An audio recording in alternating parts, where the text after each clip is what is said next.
Assalamualaikum warahmatullahi wabarakatuh. Perkenalkan, nama saya Rahmat Hidayat dari Prodi Teknik Komputer kelas C angkatan 2024. Saya akan menjelaskan fuzzy Tsukamoto. Fuzzy Tsukamoto merupakan salah satu metode inferensi dalam sistem pakar berbasis logika fuzzy. Metode ini digunakan ketika kita ingin mengambil keputusan dari data yang tidak pasti tetapi tetap membutuhkan hasil akhir berupa angka tegas yang bisa dijadikan acuan. Fuzzy Tsukamoto pertama kali diperkenalkan oleh Hiroshi Tsukamoto pada tahun 1985. Keunggulan utama metode ini adalah setiap aturan fuzzy yang digunakan memiliki fungsi keanggotaan output yang bersifat monoton, sehingga proses mendapatkan nilai keluaran menjadi lebih terstruktur dan stabil. Metode Tsukamoto banyak dipakai pada sistem kontrol, analisis keputusan, peramalan produksi, hingga berbagai aplikasi di industri. Ada 3 komponen utama Tsukamoto.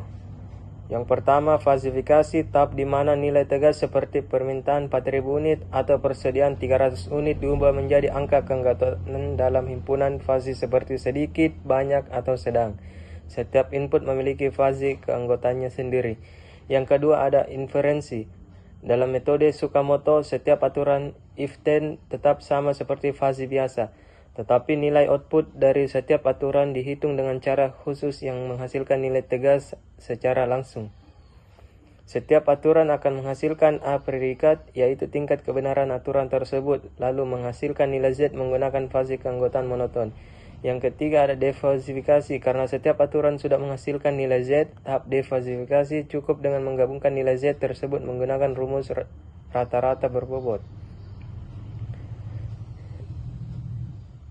Metode Tsukamoto memberikan hasil yang logis karena mempertimbangkan ketidakpastian permintaan dan kondisi persediaan secara bersamaan. Jadi kesimpulannya, fuzzy Tsukamoto adalah metode inferensi fuzzy yang cocok ketika output harus berupa angka tegas, yang selanjutnya ada aturan bersifat monoton, yang selanjutnya ada sistem membutuhkan hasil yang stabil dan konsisten. Metode ini banyak diterapkan dalam sistem kontrol, perencanaan produksi, dan produksi pengambilan keputusan lainnya. Di sini saya akan menjelaskan forward chaining. Forward chaining yaitu metode penalaran dalam sistem pakar yang digunakan untuk menarik kesimpulan berdasarkan fakta yang diketahui terlebih dahulu. Metode ini disebut juga pelacakan ke depan atau data driven reasoning. Forward chaining bekerja dengan cara memulai proses dari fakta-fakta yang diberikan oleh pengguna. Sistem kemudian mencocokkan fakta tersebut dengan bagian if dari aturan if-then. Apabila semua syarat pada bagian if terpenuhi, maka kesimpulan pada bagian then dapat dikeluarkan. Metode ini biasanya dipakai ketika data atau gejala sesudah tersedia, dan sistem harus mencari kesimpulan berdasarkan fakta tersebut. Forward chaining cocok untuk diagnosa penyakit. Yang kedua, identifikasi kerusakan. Yang selanjutnya, sistem kontrol berbasis gejala. Yang selanjutnya, proses klarifikasi atau proses klasifikasi berdasarkan fakta lapangan. Karena sifatnya data driven, metode ini sangat efektif ketika sistem desain untuk menjawab pertanyaan seperti jika gejalanya ini, maka penyakitnya apa. Secara umum prosesnya terdiri dari yang pertama, pengumpulan data fakta atau user memasukkan fakta seperti gejala atau kondisi. Yang selanjutnya, yang kedua, pencocokan dengan rule. Sistem mencari aturan yang bagian if-nya cocok dengan fakta yang diberikan. Yang selanjutnya ada aktivasi rule atau aktivasi rule. Jika sebuah rule terpenuhi, maka rule tersebut menghasilkan kesimpulan. Yang selanjutnya ada iterasi atau pelacakan berlanjut. Jika kesimpulan ini menjadi fakta baru, sistem dapat mengecek apakah fakta baru tersebut memicu rule lain. Yang berikutnya ada seorang mahasiswa yang datang dengan keluhan. Yang pertama, sulit tidur.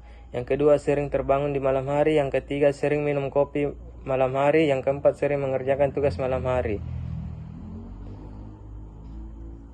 Keempat gejala tersebut cocok dengan rule 10P0003 atau insomnia temporer.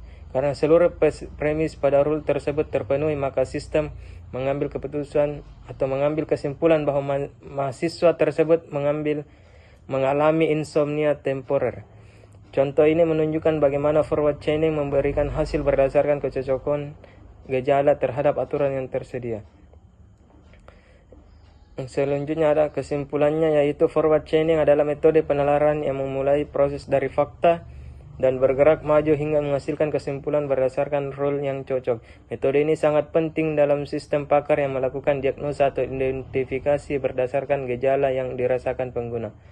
Baik, cukup saja video dari saya. Terima kasih. Wabillahi taufiq wal hidayah. Wassalamualaikum warahmatullahi wabarakatuh.